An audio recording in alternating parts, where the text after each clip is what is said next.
Il se passe en France quelque chose que les chiffres officiels viennent de confirmer avec une clarté saisissante. Pour la première fois depuis 1945, le solde naturel du pays est devenu négatif. 651 000 décès contre 645 000 naissances en 2025. La France ne se renouvelle plus par ses berceaux. Et pourtant, au 1er janvier 2026, elle compte 69,1 millions d'habitants, en hausse de 0,25% sur un an. Comment est-ce possible? Parce que les gens bougent.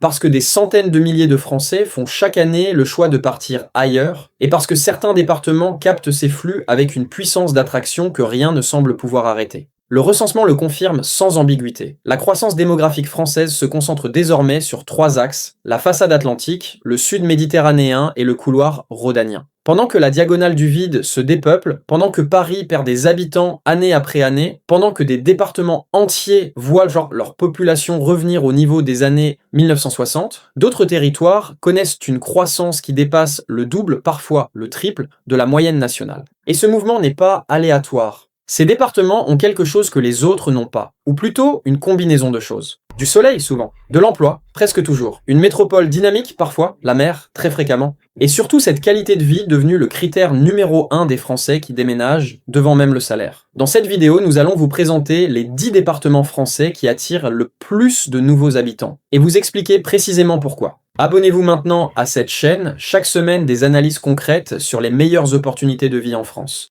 En 10e position, un département de l'Est dont la position stratégique entre Lyon et Genève, les prix immobiliers encore accessibles et le dynamisme économique en font l'une des destinations les plus discrètes mais les plus efficaces de France. C'est l'Aisne. L'Ain fait partie de ces départements qui gagnent des habitants sans jamais faire les gros titres. Et c'est précisément ce qui en fait une opportunité. Coincé entre la métropole lyonnaise et la frontière suisse, il bénéficie d'une double aspiration économique dont peu de territoires français peuvent se prévaloir. D'un côté, le pays de Gex et le bassin genevois. Des milliers de frontaliers qui travaillent en Suisse pour des salaires 2 à 3 fois supérieurs aux standards français, tout en vivant côté français où l'immobilier, bien que tendu, reste sans commune mesure avec les prix genevois. Ce différentiel crée une prospérité locale visible, commerce dynamique, services qui se développent, communes qui investissent. De l'autre côté, la proximité de Lyon. Des communes comme Miribel, Montluel ou La Côtière permettent d'accéder à la métropole lyonnaise en 30 minutes, tout en payant son logement bien moins cher qu'à Lyon même. Pour des familles qui cherchent une maison avec jardin sans renoncer à un bassin d'emploi de premier plan, l'équation est imbattable. Et l'Aisne, ce n'est pas qu'un couloir de passage, c'est la Dombes et ses 1000 étangs, le Bugey et ses vignobles, le Revermont, la Bresse et sa gastronomie légendaire. C'est aussi un département dont le tissu industriel, plasturgie à Oyonnax, agroalimentaire, mécanique, offre des emplois qualifiés loin des seules grandes métropoles.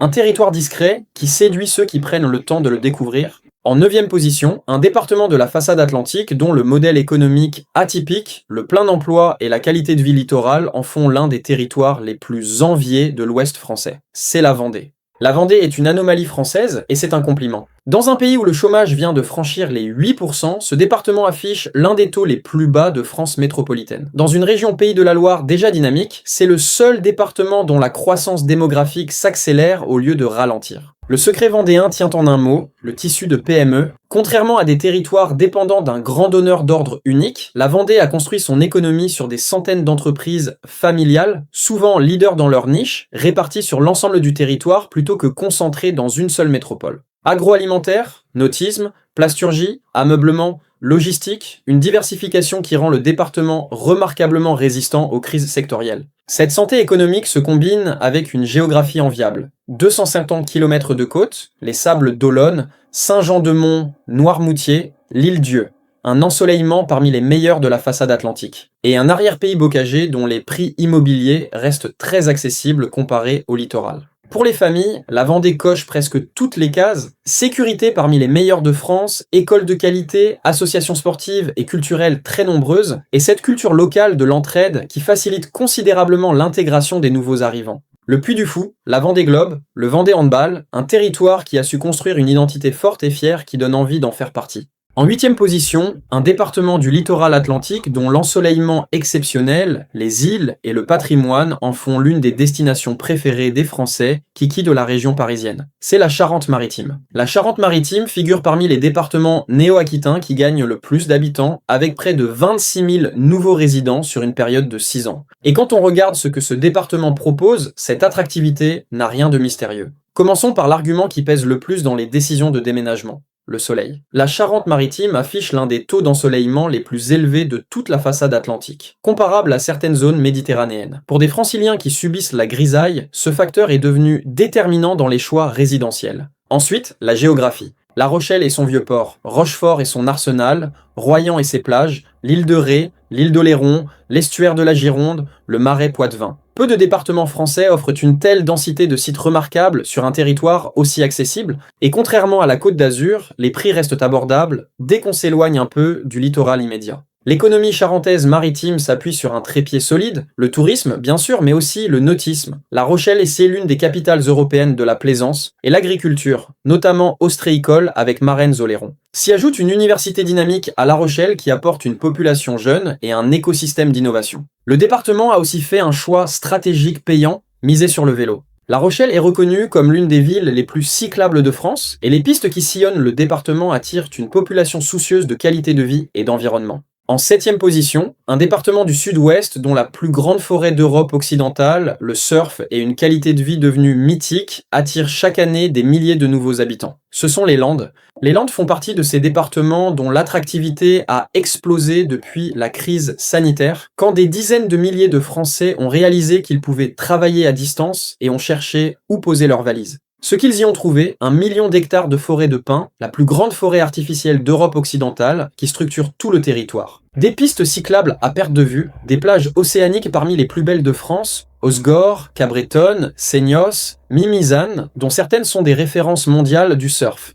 Et des lacs intérieurs qui offrent une alternative plus calme quand l'océan est trop agité. Mais les Landes ne se résument pas à un décor. Le département dispose d'une économie réelle, agroalimentaire de premier plan avec le canard et le maïs, sylviculture et filière bois, thermalisme à Dax qui est la première station thermale de France en nombre de curistes, et un tourisme qui génère des dizaines de milliers d'emplois. L'art de vivre landais est l'un des arguments les plus puissants. La gastronomie du sud-ouest, les fêtes de village, la culture taurine et la course landaise, le rugby omniprésent. Une convivialité qui frappe tous ceux qui s'installent et qui facilite énormément l'intégration. Et contrairement aux Pays basques voisins dont les prix ont explosé, les Landes intérieures restent accessibles. Mont-de-Marsan, Dax, Saint-Sever, Aire-sur-l'Adour offrent des maisons avec jardin à des prix qui semblent irréels vus depuis Paris ou Bordeaux. Un rapport qualité de vie sur prix qui explique largement l'afflux de nouveaux habitants. En 6e position, un département breton dont la métropole rennaise, le TGV et un modèle de développement équilibré en font l'un des territoires les plus performants du Grand Ouest. C'est l'Ille-et-Vilaine. L'Ille-et-Vilaine est le moteur démographique de la Bretagne et son succès repose sur un modèle que beaucoup de départements aimeraient reproduire. Premier atout, Rennes, une métropole dont le taux de chômage figure parmi les plus bas des grandes villes françaises, avec un écosystème économique diversifié,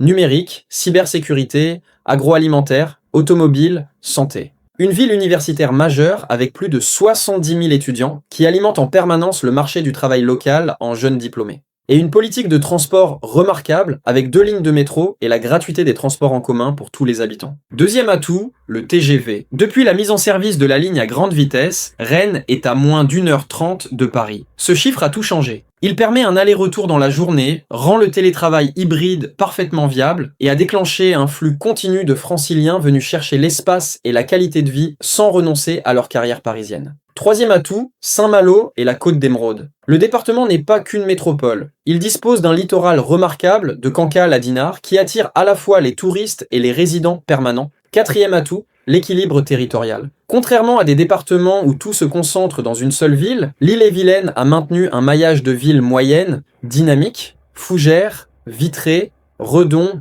Dinard, qui offrent des alternatives résidentielles crédibles avec des prix bien inférieurs à ceux de Rennes. En 5e position, un département alpin dont la proximité de Genève, le lac d'Annecy et un niveau de vie parmi les plus élevés de France en font l'un des territoires les plus recherchés du pays. C'est la Haute-Savoie. On arrive à la moitié de ce classement. Si cette vidéo vous ouvre des pistes pour votre propre projet, c'est le moment de vous abonner à cette chaîne. Un abonnement et un like nous permettent de continuer chaque semaine. Abonnez-vous maintenant. La Haute-Savoie les figure depuis des années parmi les départements dont la population croît le plus vite de France métropolitaine, avec des hausses qui ont dépassé 6% sur 5 ans. Et le moteur principal de cette croissance est unique en France, le travail frontalier. Plus de 100 000 Hauts-Savoyards traversent chaque jour la frontière pour travailler en Suisse, principalement dans le bassin genevois. Avec des salaires suisses et un coût de la vie français, ces frontaliers disposent d'un pouvoir d'achat sans équivalent dans l'Hexagone. Cette manne irrigue toute l'économie locale, commerce, services, immobilier, construction. Mais réduire la Haute-Savoie à sa frontière serait injuste. C'est aussi le lac d'Annecy dont les eaux figurent parmi les plus pures d'Europe et dont la ville est régulièrement classée parmi les plus agréables de France. C'est le lac Léman côté français, avec Évian et Thonon, c'est le Mont Blanc et Chamonix, la vallée de l'Arve, Mégève, la Clusaz, Morzine, un domaine skiable qui compte parmi les plus prestigieux du monde. Le département dispose aussi d'une industrie de pointe méconnue, le décolletage de la vallée de l'Arve, spécialisée dans la mécanique de précision qui fournit l'aéronautique et le médical mondial. Le revers de cette attractivité, il faut le dire, ce sont les prix immobiliers parmi les plus élevés de France hors région parisienne. Mais pour ceux qui peuvent y accéder, la Haute-Savoie offre une combinaison montagne, lac, emploi et niveau de vie que peu de territoires au monde peuvent égaler.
En troisième position, le département français qui a accueilli le plus de nouveaux habitants en valeur absolue, avec plus de 100 000 arrivées en 6 ans. C'est la Gironde. La Gironde est le quatrième département métropolitain où la population croît le plus fortement, avec plus de 18 000 personnes supplémentaires en moyenne chaque année et une croissance de 1,1% par an. Sur 6 ans, ce sont plus de 108 000 personnes qui se sont installées dans le département, un record en valeur absolue. Le déclencheur de ce raz-de-marée démographique a un nom, la LGV. Depuis que Bordeaux est à 2 heures de Paris, le département est devenu la destination privilégiée des franciliens en quête d'un ailleurs. Près de la moitié des nouveaux arrivants viennent d'Île-de-France. Ce qu'ils viennent chercher, un climat tempéré avec des étés ensoleillés, l'océan Atlantique à 1 heure avec Arcachon, Lacanau et le Cap Ferret, les vignobles les plus prestigieux du monde. Une ville classée au patrimoine mondial, dont le centre historique a été magnifiquement restauré. Et une gastronomie qui figure parmi les meilleures de France. La Gironde, c'est aussi un territoire immense et varié, le plus vaste département de France métropolitaine. Le bassin d'Arcachon et sa dune du Pilat, le Médoc et ses châteaux, Saint-Émilion classé à l'UNESCO, l'Entre-deux-Mers, les Landes girondines, une diversité qui permet à chacun de trouver son cadre de vie. Il faut être honnête sur les contreparties. Les prix immobiliers ont fortement augmenté, la rocade bordelaise est saturée et les indicateurs de sécurité se sont dégradés. Mais le flux continue, signe que ce que la Gironde offre continue de peser plus lourd dans l'esprit de dizaines de milliers de Français que ce qu'elle coûte.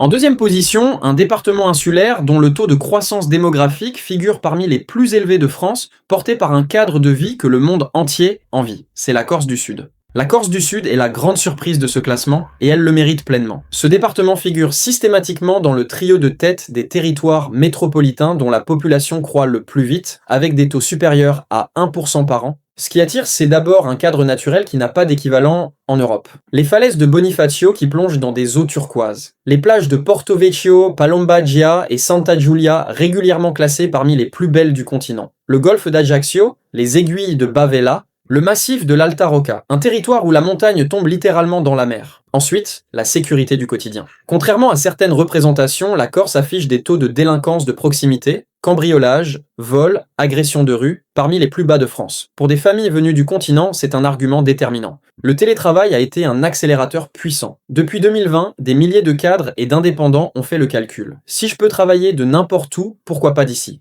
Ajaccio dispose désormais d'une communauté de télétravailleurs et d'espaces de coworking en développement rapide. L'économie insulaire s'appuie sur le tourisme, évidemment, mais aussi sur l'administration, le BTP et une agriculture de qualité. Charcuterie, fromage, vin, agrumes, huile d'olive, qui a su se positionner sur le haut de gamme. Les contraintes existent. L'insularité renchérit les prix des biens de consommation, l'immobilier littoral a fortement augmenté, et l'accès aux soins spécialisés nécessite parfois un déplacement sur le continent. Mais pour ceux qui font ce choix, la Corse du Sud offre un quotidien que des millions de personnes ne connaissent qu'en vacances. Et en première position, le département français qui gagne le plus d'habitants proportionnellement, porté par une métropole qui est devenue la 4e ville de France et par un secteur aéronautique qui recrute sans discontinuer. C'est la Haute-Garonne. La Haute-Garonne est en tête de ce classement et elle y est solidement installée. C'est le département métropolitain dont la population croît le plus fortement selon les données du recensement, devant l'Hérault, la Corse du Sud et la Gironde. Le moteur, c'est Toulouse et son écosystème aéronautique et spatial. Airbus et ses centaines de sous-traitants, le KNES, Thales Alenia Space, une concentration de compétences unique en Europe. Ce secteur recrute des ingénieurs, des techniciens, des chercheurs par milliers chaque année, et chacun de ces recrutements amène souvent une famille entière. Mais la Haute-Garonne ne se résume plus à l'aéronautique. Le numérique, la santé, l'oncologie avec l'Oncopole, l'agroalimentaire, l'université avec plus de 100 000 étudiants. Le département a diversifié son économie au point de figurer parmi les plus dynamiques d'Europe. Le cadre de vie fait le reste. Toulouse et sa brique rose, la Garonne, le canal du Midi classé à l'UNESCO, une gastronomie du Sud-Ouest légendaire, le rugby comme religion locale. Et surtout cette position géographique exceptionnelle. Les Pyrénées à 1h30 pour skier ou randonner, la Méditerranée à 2h, l'Atlantique à 3, l'Espagne juste derrière la montagne. L'attractivité déborde largement de Toulouse. La couronne périurbaine explose et même le Comminges, au sud du département, attire désormais de nouveaux habitants, signe que la dynamique irrigue l'ensemble du territoire. Il faut reconnaître les difficultés. La circulation sur la rocade est éprouvante, les prix immobiliers ont grimpé et certains quartiers connaissent des difficultés sociales réelles. Mais aucun autre département français ne combine aussi bien emplois qualifiés. Climat, gastronomie, montagne et mer. C'est pour cela que la Haute-Garonne est première. Ces 10 départements dessinent la carte de la France qui gagne. Et ce qui frappe, quand on regarde cette carte, c'est sa cohérence. L'Atlantique, la Méditerranée, les Alpes, la Corse. Le soleil, l'eau, la montagne. Une France qui choisit désormais son cadre de vie avant son salaire. Parce que le télétravail a rendu ce choix possible pour des millions de personnes. Mais ce mouvement a un revers qu'il serait malhonnête d'ignorer. Cette attractivité fait monter les prix, sature les services, densifie le trafic. Les départements de ce classement sont aussi ceux où se loger devient le plus difficile. Alors si l'un d'eux vous attire, un conseil, allez-y hors saison, un mardi de février, cherchez un vrai logement avec votre vrai budget et parlez à des gens installés depuis 2 ans. C'est comme ça qu'on transforme un rêve en projet réussi. Si cette vidéo vous a donné des idées, likez-la, partagez-la avec quelqu'un qui réfléchit à déménager et abonnez-vous à cette chaîne. Et dites-nous en commentaire, dans quel département de ce classement aimeriez-vous vivre? Ou vous y êtes déjà installé? Racontez-nous.